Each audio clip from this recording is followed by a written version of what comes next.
It was my last full day in Ireland, and I was very rapidly leaving Galway and the Aran Islands in my rearview mirror. Taking my last looks at the beautiful countryside and what seemed to be castles every 10-15 kilometers. Seriously, I did not see another country in Europe that had as many castles as Ireland. I took my time driving back towards Dublin, but I couldn't bring myself to go back into the city after experiencing the beautiful countryside. So after grabbing a couple of snacks at the local grocery store, I checked my map and settled on the town of Kildare. One of my favorite parts of chaotic travel is booking a room at the very last minute. I mean, after the sun goes down kind of last minute, because sometimes you can find amazing stays for maybe 30-40 euros a night.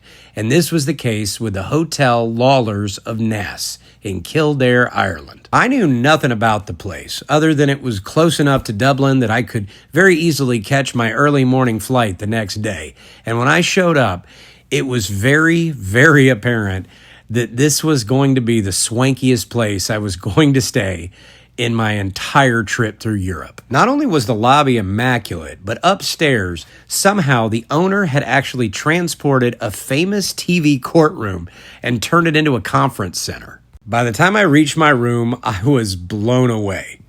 As somebody that usually stays in cracker boxes and roach motels, the kind of person that is no stranger to bed bugs, I was not expecting what seemed to me might as well have been an apartment. The Redneck abroad had finally upgraded, and had done so for less than the cost of my bar tab back in London. These kind of treats are rare, so I definitely took the time to count my blessings and savor the beauty of the Hotel Lawlers of Naas. After stumbling back down through the lobby, I did what I always do.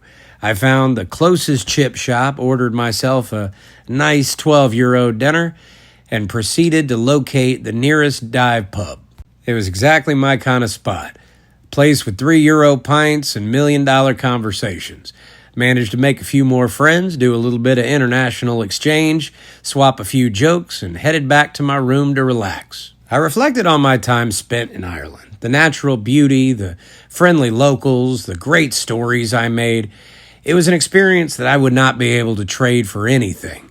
Little did I know, my trip had only started.